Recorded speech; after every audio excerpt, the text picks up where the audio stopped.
बहुत सी माताएं हैं या सज्जन भी हो सकते हैं, वो अपने पार्टनर को, मैंने अपने प्रेमी को हम हमेशा बात बात में डरा डरा के रखते हैं।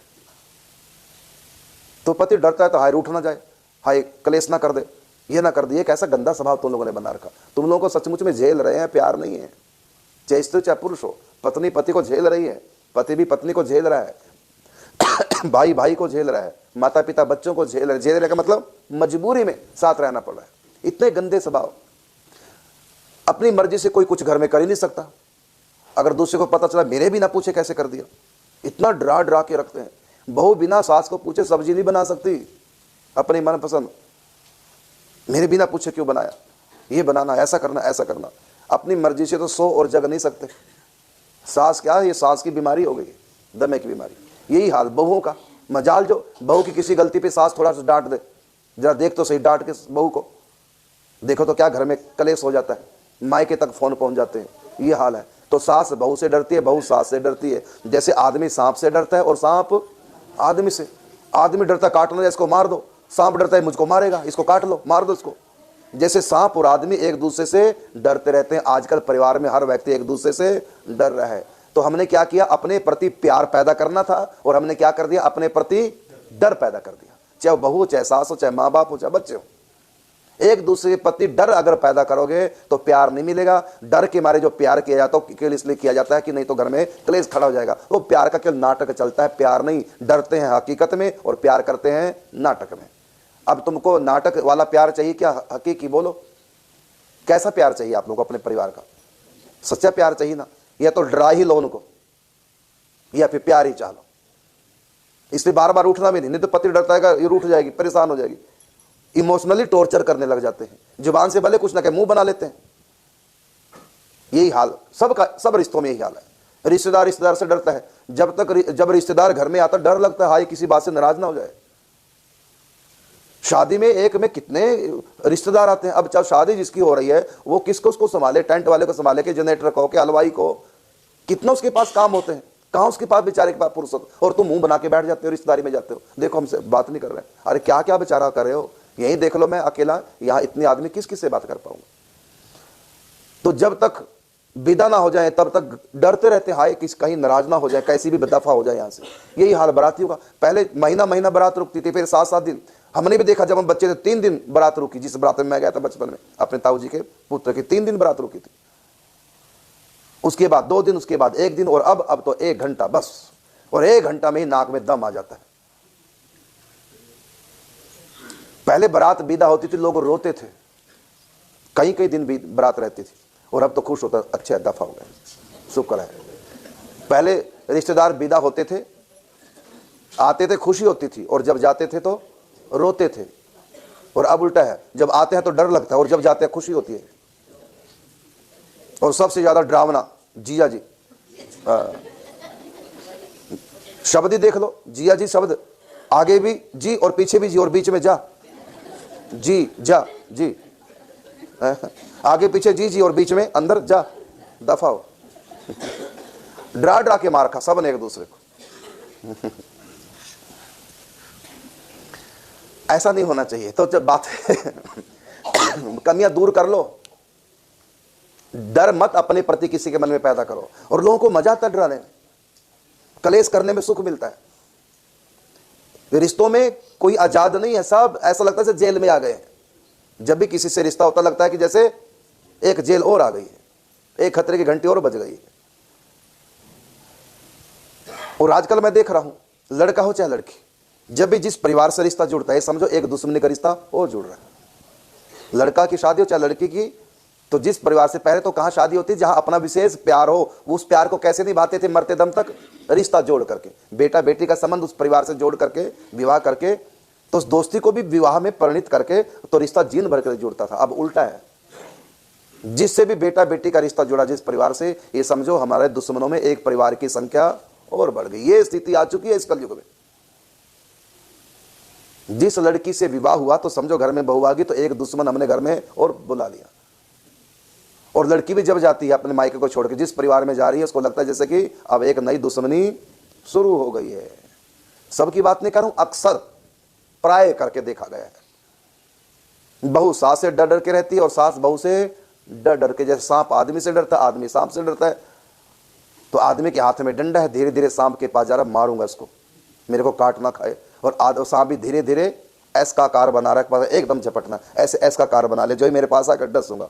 हुआ क्या, वो भी तैयारी, एस का आकार बना लिया और एकदम लंबा खींचना है, और उसने भी डंडा तान लिया। हुआ क्या, दोनों चूक गए। कैसे, सांप ने डंक मारा पाँव में, आदमी चूक गया, लेकिन आदमी ने जो ही डंडा मारा तब तक काट चुका था, तो इधर वो भी घायल हो गया। थोड़ी देर बाद आदमी भी मर गया और सांप भी मर गया। ये हो रहा है आजकल रिश्तों में, सब एक दूसरे को नीचा दिखाने में ये कर रहे हैं, एक दूसरे से डरते हैं। और बिना बात के हल्का सा बहू से कोई गलती होगी या बहू ने थोड़ा सा हल्का सा जवाब दे दिया, अरे हल्की सी बात है, दबाव, वहीं पर प्यार शुरू करो, जिससे कि हल्की बात भी ना हो। लेकिन इतने में सास क्या सोचते, आज इतनी सी कल इतनी सी हो जाएगी, इसलिए कर दो क्लेश, अब इसे दबा दो पूरी तरह से। अरे प्यार में दबाना था और दबाने लग गए डंडे से। अब बहू क्या सोचने लगी, ये आज छोटी सी बात पे सास बोल पड़ी, हल्की सी मेरे से गलती होगी, इतने में सास, आज तो बड़ी नखरे वाली, बड़ी कराट है, तो इसको अभी से दबाती हूँ। वो भी क्लेश शुरू, जबकि सास भी अच्छी थी, बहू भी अच्छी थी, लेकिन छोटी सी बात से लंबी बात सोच ली भविष्य की, और वहीं क्लेश शुरू कर दी। 4 भंगेड़ी थे नशेबाज, चारों सोचने लगे कि अब की बार गरीब थे, तो चारों सोचने लगे कि एक खेत ठेके पे ले लेते हैं। ठेके पे समझ गए ना कैसे लेते हैं, कि 1 साल के लिए किराए पे ले लेते हैं खेत, हम उसमें खेती करेंगे और किराया खेत का दे देंगे, ये मतलब हो गया ठेका देना। तो एक खेत हम गांव के पास में ठेके पे ले लेते हैं। कहा चलो ठीक है। अब मनी मन क्या सोचा चारों ने, ठेके पे खेत लेंगे। काफी खेत का करेंगे क्या, कहते गन्ने बोएंगे। गन्ना समझ गए ना, ईख जिससे गुड़ बनता है, तो गन्ना बोएंगे। हाँ ठीक है, और फसल भी अच्छी हो जाएगी, पास में तालाब है, उपासी की व्यवस्था भी बढ़िया है, और फ्री में पानी होगा, और गन्ने की फसल बहुत अच्छी। उनमें से एक बोला, गजेड़ी गांजा पीने वाला, एक बोला अरे गांव के पास अगर हम जमीन लेंगे, खेती करें गन्ने की, ये गांव के लोग गन्ना तोड़ तोड़ के चोखा करेंगे, कब तक रखवाली करेंगे। दूसरा बोला गांव वालों की ऐसी तैसी, कैसे हमारे गन्ने चौंक लेंगे। तीसरा बोला जब तक इनको मारनी ना पड़ेगी तब तक ये रुकने वाले नहीं। अब चारों ने डंडे उठाए, गांव में घुस गए, लगे लोगों को पीटने, और पीटते पीटते कह रहे और चौंकोगे गन्ने, और तोड़ोगे हमारे गन्ने, और लगे पीटने। माने इस प्रकार हम जबरदस्ती भविष्य की उल्टी कल्पना कर लेते हैं, भविष्य की उल्टी कल्पना कर लेते हैं। हमारे लिए आदमी ठीक नहीं, इसलिए ऐसा करो, ऐसा दबाओ इसको पहले से, और पीट रहे। और लोगों ने मार खा खा के कह रहे कि भाई आखिर तुम पीट क्यों रहे। कहते और चौंकोगे गन्ने, और तोड़ोगे हमारे गन्ने, और घुसोगे हमारे गन्ने खेत में। कहते तुम्हारा गन्ने खेत कहाँ, तुम्हारे पास तो खेती नहीं है। अरे भले नहीं है, लेकिन कभी तो होगा, और तुम मानोगे है नहीं उसमें घुसे बिना। तो ऐसी हमारी भविष्य की उल्टी कल्पना परिवार में हम करने लग जाते हैं, और फिर पहली से छोटी सी बात पे क्लेश प्रारंभ। क्षमा नहीं, सहन शक्ति नहीं। अरे बहू से, सास से, किसी से भी कोई परिवार में गलती हो तो उस गलती को कैसे ठीक करना होता है, प्यार करके। इतना प्यार कर उसको खुद ही शर्म आए। बहू देरी से उठती है तो सास कुछ ना करे, बल्कि सास स्वयं उठ कर करे तेरी तो नींद कम है, बुढ़िया हो गई है, जवानों की नींद ज्यादा होती है, और तुम क्या सोचते कि मेरी बहू पहले उठे और मेरे आगे चाय बना के रखे। वो जवान है, उसकी नींद 8 घंटे की है, तू बुढ़िया हो गई है, तुम्हारी नींद 5-6 घंटे की है, तुम तो पहले उठोगे। लेकिन जय इसी बात पे क्लेश, देरी से उठती है, देरी से उठती है।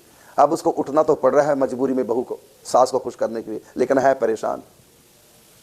ऐसा नहीं, हमारा बच्चा है और फिर स्वयं पहले उठ जा तो क्या पता कि उसको माँ जैसा एहसास होना चाहिए, जैसे मेरी माँ पहले उठती है। मायके में माँ पहले उठती है कि बेटी बोलो, माएँ उठती है ना, तो वही सिस्टम यहाँ सास पहले उठे, क्या पता कि, तो माँ जैसी बन के दिखाओ ना।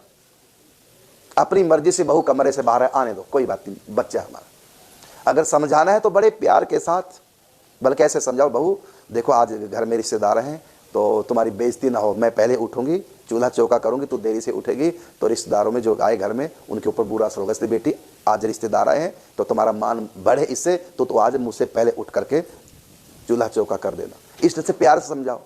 अब इतने से एक बहू के पास मैसेज पहुंचेगा कि देरी से उठने से लोग बुरा मानते हैं, एक अपमान जैसा होता है, तो बहू को पहले जग करके सब सेवा करनी चाहिए, इससे मान सम्मान होता है। तो मान सम्मान को तो हर व्यक्ति भूख है। अब बहू के पास एक मैसेज पहुंच गया कि ऐसा करने से, जल्दी उठने से तो हमारा मान सम्मान बढ़ता है, लोग अच्छा मानते हैं, इसलिए सास से पहले जगना एक अच्छी बात है। तो इस तरह का अच्छा मैसेज दो, अच्छी रीति से अच्छा मैसेज दो। लेकिन तुम तो बहुत बुरा मैसेज देते हो, बहुत बुरे तरीके से देते हो, उससे फिर मैसेज अच्छा नहीं पहुंचता, उल्टा ही पहुंचता है।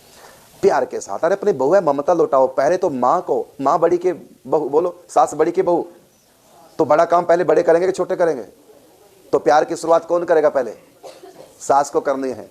देखो बच्चा जब पैदा होता है तो प्रेम की शुरुआत कहां से होती है? पहले माँ बच्चे से प्यार करती है कि पहले बच्चा शुरू करता है प्यार करना? माँ बाप में सबसे ज्यादा लाड़ प्यार बच्चे से कौन करता है?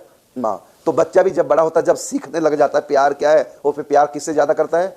माँ से के बाप से ज्यादा? माँ से करता है। क्यों? क्योंकि उसको पहले माँ का ही ज्यादा प्यार मिल रहा है। वो माँ को तंग करता है कि बाप को? माँ को। क्यों? पता है कि मैं माँ को कितना भी तंग करता हूँ, माँ खींच तो जाती है लेकिन फिर भी मुझको लाड़ लड़ाती है, और बाप मुझसे खींच गए तो सीधा लगेगा 5 किलो का मुंह पे।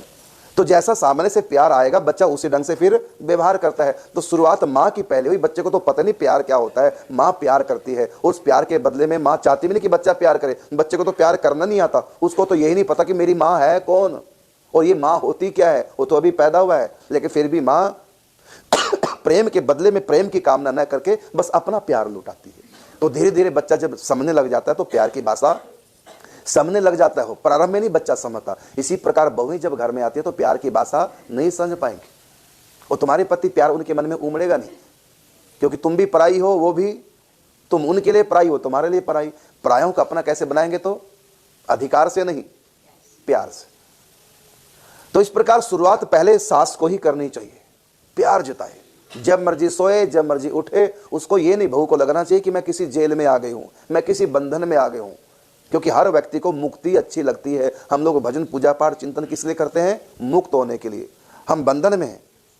काल कर्म स्वभाव गुण घेरा, फिर तो सदा माया कर प्रेरा। हम इन चारों के बंधनों में, काल कर्म स्वभाव और गुण, इन चारों के हम बंधन में हैं। काल का मतलब समय, जैसे कलयुग का समय, समय बड़ा खराब, कहते हैं ना आजकल हवा बड़ी खराब चल रही, इसको बोलते हैं समय। काल कर्म, कर्म का मतलब जो हम कर्म कर चुके हैं उसके बंधन में आ गए हैं। आपने अगर निंदा कर दी तो आप एक बंधन में आ गए हैं। हाय कहीं उसको पता ना चल जाए, मैंने कह तो दिया, निंदा कर तो दी, ये कहीं उसको ना बता दे, फिर कहेंगे बहन मैंने तुमको बताया, तुम किसी और को नहीं बताना। लेकिन तुम तो बंधन में आ गए ना उस बात के, अब तुम तो डर गए ना। अब उसको कहना पड़ा कि किसी को बताना नहीं, डर क्यों गए? अरे पे चर्चा ही ना करते, स्वतंत्र रहते। अब बंधन में आ गए, अपने अवगुण के, पाप के बंधन में आ गए। तो काल कर्म, व्यक्ति अपने कर्मों में बंधा है। काल कर्म और स्वभाव, व्यक्ति अपने स्वभाव से लाचार है। जैसा जैसा हम कर्म करते हैं वैसे हमारा स्वभाव। पहली बार शराब पी, बीड़ी सिगरेट पी, अच्छा नहीं लगा था, लेकिन बार बार पीने से ऐसा स्वभाव बन गया, उसके बिना सोच नहीं, शराब के बिना नींद नहीं, बीड़ी के बिना शौचालय नहीं जा पा रहे हैं, तो स्वभाव बन गया। तो काल कर्म स्वभाव और गुण, गुण का मतलब माया के त्रिगुणात्मक गुण, माया है त्रिगुणात्मक, ये तमगुण रजगुण सत्वगुण, इन गुणों में बंधे हैं। ये चारों हमको नचाते रहते हैं। तो हर व्यक्ति जो भी भजन पूजा पाठ चिंतन करते हैं वो चाहते हैं हम माया से मुक्त हो जाएं। तो बहू भी तो चाहते हैं मैं भी मुक्त रहूं, सास भी चाहते हैं मैं भी आजाद रहूं। अब घर में बहू आ गई, अब सब कुछ बहू संभालेगी। अब तो जब चाहे मैं कीर्तन में जाऊं, जब चाहे 84 कोस की यात्रा में जाऊं, जब चाहे 64 माला करूं। अब तो कोई बंधन नहीं रहा। जो काम का बंधन था वो बहू ने अपने ऊपर ले लिया। हो गया ना ऐसा? तो इस प्रकार हम यदि प्यार का माहौल बनाएंगे तो बहुत अच्छा। तो मैं बात चली थी रूठने रूठाने से। रूठना अच्छा है, प्यार में रूठना मनाना चलता है और इससे प्यार बढ़ता ही है। एक तरह से सूक्ष्म विरह बीच में रूठने से आ जाता है। रूठना अच्छी चीज है, लेकिन प्यार के लिए रूठा जाता है। जब भी रूठो तो प्यार के लिए रूठो, संसार के लिए नहीं। तुम्हारे बर्थडे पे तुम्हारे पति कुछ ना कुछ गिफ्ट देते हैं। अब की बार ऐसे उलझन में उलझन को याद नहीं रहा कि तुम्हारा जन्मदिन, अब तुम परीक्षा करें, मैं भी याद नहीं कराऊंगी, देखोगे मुझसे कितना प्यार है। अरे अगर तुम्हारा जन्मदिन भूल गए इसका मतलब प्यार नहीं है क्या? अरे वो परेशानी में, टेंशन में है, काम धंधे में फंसे हैं, न जाने दिमाग में क्या क्या स्कीमें बना रहे हैं। अरे जो भी कुछ कर रहे हैं गृहस्थी के लिए कर रहे हैं, गृहस्थी में तुम भी तो मुख्य हो, तुम्हारे लिए हो रहा है। अगर भूल गए क्या फता गए, मुंह बना लिया, अब पति को पता नहीं चला कि मुंह क्यों बना। अरे प्रयास से कह दो, और फिर आप भी थोड़ा समझौता करो, थोड़ा बल्कि पति से और प्रेम करो। देखो कि इतना मैंने अच्छा दिन है और आप भूल गए, हंस करके याद करा दो कि आप इतने कामों में बिजी हो गए, लेकिन आप तो कलेश कर देंगे। और गिफ्ट चाहिए तुमको। अरे देखो पति की लाचारी गरीबी कैसे भी एक एक करके कमा कमा के थोड़ा जोड़ करके वो कैसे घर चला रहा है। तुम तो बल्कि कह दो कि गिफ्ट नहीं लाना मेरे लिए, भले एक दिन पहले याद कर लो, याद करा दो कल मेरा बर्थडे, लेकिन गिफ्ट वगैरह मुझको कुछ नहीं चाहिए। गिफ्ट में चाहिए आपका प्यार और कुछ नहीं। तंगी के दिन है, लेकिन तुमको तो तंगी के दिन हो चाहे नंगी के दिन हो, तुम तो बस करो। अरे वहाँ भूख नंग पड़ी है पंजाबी में कहते हैं, है ना, और तुमको जो अपना पड़ा है, खर्चे कम करो, अपने लिए भी खर्चे कम करो, गिफ्ट तक ना लो। सबसे बड़ा गिफ्ट तो प्यार है, मुस्कान है पति की। उनके चेहरे पे तुमको देखकर वो मुस्कुरा जाए और तुमको देखकर मुसीबत। अब पति ड्यूटी से आता है, सोचता है हे भगवान अब घर जाना पड़ रहा है, अब करेगी कलेश। इधर माँ इधर पत्नी, दोनों याद करके रखते हैं, कई बार हनुमान चालीसा की तरह पाठ करते हैं दूसरी गलतियों का, क्योंकि फिर आके बताना है। माँ के पास गया तो माँ शुरू, पूरा हनुमान चालीसा यहां से वहां तक। उनकी पत्नी की पूरी बातें लगी बताने। आया पत्नी के पास तो पत्नी शुरू, तेरी माँ ऐसी तेरी माँ ऐसी। दो ही पाटन के बीच में साबुत बचो ना कोई। एक पट्टा चक्की का पत्नी, एक माँ है। माँ की बात सुने तो पति नाराज, मैं पत्नी हूं मुझको कोई खरीद के नहीं लाए, मैं पत्नी हूं, मेरा भी अधिकार है इस घर में, मेरा भी है। अगर माँ की सुने, माँ की ना सुने पत्नी की सुने, माँ की ना सुने फिर माँ की सुननी पड़ते क्या। माँ कहती है फिर अब तो यही है तेरी माँ, मैं तो कुछ भी नहीं। अब बताओ बेचारा पति क्या करे। तो पति के सामने वी लगा दो तो क्या बन गया, पति से पहले वी लगा दो। विवाह किया था ना, तो विवाह का वी लगा दो पति से पहले, तो क्या हो गया, विपत्ति हो गया, है ना। और तुम आगे पीछे कुछ लगाने की जरूरत नहीं, पहले से पता ही नहीं। पत्नी का मतलब पता ही नहीं। कहता जिस दिन डोली से उतर कर आई पत्नी, उसी दिन से यारो मेरी लगी बनने चटनी। और पंजाबी में कहे कुछ दिन के बाद बन गए पापा, मेरी जान को एक और नया पड़ गया स्यापा। और एक हम मूड मड़ाए भाई सन्यासी, सिर की मिट गई खाज, खाने को हलवा मिले लोग कहे महाराज। है ना हम लोग कितने बढ़िया। का भले हुए बाबा जी बन गए, भले हुए बाबा जी बन गए, नहीं तो बनते भांड, आगे आगे बच्चे रोते पीछे रोती रांड। कहा कि लोगों के घर जलते देखकर, लोगों के घर जलते देखकर दिल को तसल्ली हुई। दुख नहीं हुआ, तसल्ली, घर घर के कलेश देखकर। लोगों के घर जलते देखकर दिल को तसल्ली हुई, अच्छा हुआ करुणदास जो तूने घर नहीं बसाया, नहीं तुम्हारा भी जलता है। शादी किसने कराई थी, शादी कहते हैं विवाह। वी का मतलब होता है विशेष, वाह का मतलब आनंद, वाह का अर्थ क्या होता है खुशी, वाह क्या बात खुशी। तो विवाह का मतलब विशेष आनंद, ले रहे हो ना विशेष आनंद, लत्तम जूतम, ये विशेष आनंद। जीना नहीं आता। शीशे के सामने वॉश बेसिन ब्रश कर रहा है पति, और किसी बात पे पत्नी रसोई में गुस्सा आ रहा है, तो पत्नी ने बेलन मारा पति को देख करके। पति ने देख लिया कि बेलन आ रहा है, भाई साहब आ रहे हैं, मिलन हो रहा है, प्रेम मिलन, है ना। और कैसे देखा, पीछे मुड़ के नहीं, वो शीशे में दिख गया, और पीछे का प्रतिबिंब शीशे में देखा कि भाई साहब आ रहा है, एकदम ऐसे हट गए। तो बेलन कहां लगा जाके, शीशे को। अब पत्नी गुस्सा, देखो शीशा तोड़ दिया, उल्टा चोर कोतवाल को डांटे, देखो शीशा तोड़ दिया। पति ने कहा कि मैंने कहा तोड़ा, बेलन तो तुमने फेंक के मारा, मैंने तुम्हारे सिर पे मारा, तुमने ऐसे क्यों हटाया।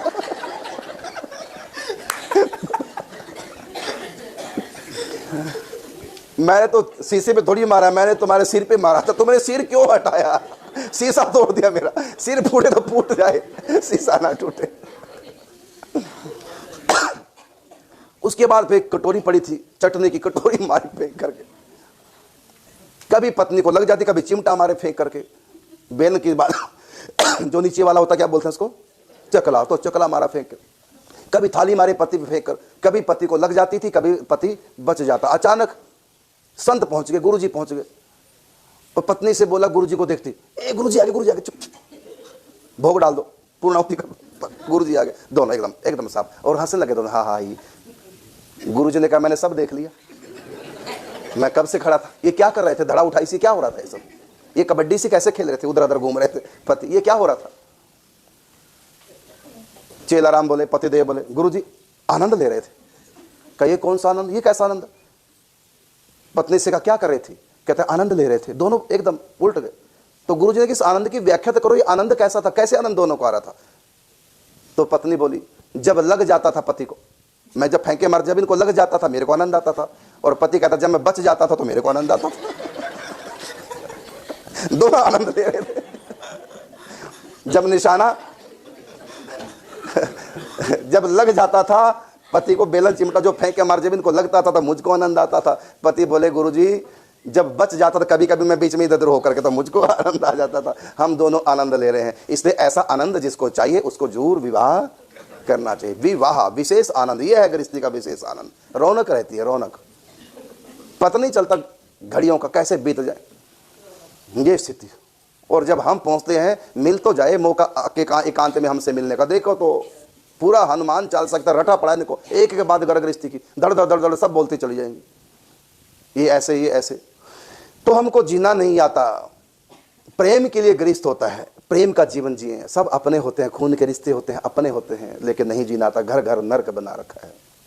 और एक हम है, देखो इतने लोगों के बीच में रहते हैं, हंसते हैं, हंसाते हैं, नाचते हैं, नचाते हैं, गाते हैं, गवाते हैं। तो बताओ फिर विवाह किसका? विवाह का मतलब विशेष वाह, तो विवाह किसका वाह है? बोलो, हमारा वाह ना। फिर तो विवाह आनंद, वाह विशेष वाह, वाह। तो हम विवाहित हैं और तुम लोग कंवारे हो। समझना कू का अर्थ क्या होता है? कू का अर्थ क्या होता है? बुरा होता है। जैसे सत्संग और कुसंग, चाल और कुचाल। कू का अर्थ क्या होता है? कुंवारे का अर्थ क्या होता है? तो तुम लोग कंवारे हो और हम लोग विवाहित। विशेष वाह, विशेष वाह ही विवाह है। तो हम लोगों का विवाह हो चुका है, देख लो प्रमाण। तुम लोगों को जिंदगी में एक ही माला डलती है, दोबारा आश नहीं रखना। एक ही माला डलवाई तुम लोगों ने अपने गले में, उसमें भी लाखों रुपए खर्च किया, और उसके बदले में एक और डालनी पड़ेगी उनको, तो बराबर 2 में से 2 गए, 0 हो गया। और हमारे पास एक हर रोज माला डलती है, हर रोज तिलक लगते हैं, हर रोज मिठाई आती है। तुम लोगों को साल में एक दिन घर में मिठाई आती है, दिवाली के दिन कोई डिब्बा दे जाता है, लेकिन वो नहीं माना जाए, क्योंकि एक डिब्बा फिर तुमको भी देना पड़ गया। बात तो वही हुई ना, 2 में से 2 गए, 0 हो गए। और हमारे यहाँ आता ही आता है माल, जाता कुछ नहीं, आता है पूरा डिब्बा। और तुमको भी जिसके घर से पूरा डिब्बा दिवाली पे आता है, उनके यहाँ भी पूरा डिब्बा देना पड़ता है। और हमारा देखो, तुम दोगे हमको पूरा डिब्बा, हम क्या करेंगे? हम तुमको डिब्बा तो देंगे, तुम्हारे डिब्बे में से एक पीस उठा के तुमको देंगे। लो प्रसाद, लो प्रसाद, और बाकी सारा हमारा है। तो बताओ फिर दिवाली किसकी है बढ़िया? दिवाली हमारी बढ़िया, हर रोज डिब्बे आते हैं। अच्छा, तुम्हारी दिवाली साल में एक बार आती है, हमारी दिवाली तो रोज आती है। तो इसलिए कहा, जो तेरे सारे रहते हैं, हर बात निराली है उनकी, हर रोज दशहरा है उनका, हर रात दिवाली है, रोज दिन रात को। तो मैं बात शुरू हुई थी मान मंदिर से। राधा रानी रूठ के बैठ गई। किस लिए? किस लिए रूठी है? कि इनको रिझाने में, मनाने में अच्छा लगता है। ठाकुर जी को अच्छा लगता कब? जब वो मनाते हैं, रिझाते हैं। तो इनको रिझाने में अच्छा लगता है, इनको मनाने में अच्छा लगता है। तो इनको अच्छा लगे इसलिए मैं रूठ जाऊं। मैं रूठूंगी नहीं तो मनाएंगे कैसे? तो राधा रानी रूठती तो है, लेकिन कैसे रूठती है? प्यार के लिए, प्यार बढ़ाने के लिए। कहा कि कपट मान करे लाडली। लाडली का मतलब राधा रानी। कपट मान, कपट मान का मतलब झूठ मूठ में रूठना। कपट मान करे लाडली और घूंघट में मुस्काए। घूंघट कर लिया, देखना नहीं कृष्ण की तरफ, और मुस्कुरा रही है। और इशारे से सखी से पूछ रही, एक्टिंग ठीक हो रही ना? सखी कहते बिल्कुल बढ़िया। तो कपट मान करे लाडली और घूंघट में मुस्काए। तो ऐसा यहाँ प्रेम की लीला। तो ठाकुर जी ने, राधा रानी ने जहाँ मान किया है, वो मान मंदिर है आज भी। वो गुफा है जिस गुफा में राधा रानी मान करके बैठेगी। उसके भीतर 2 शिला है, एक गौर वर्ण की शिला वो राधा रानी का स्वरूप है, एक श्याम वर्ण की शिला वो श्री कृष्ण का स्वरूप है। इस गुफा में हम 3 साल तक रहे।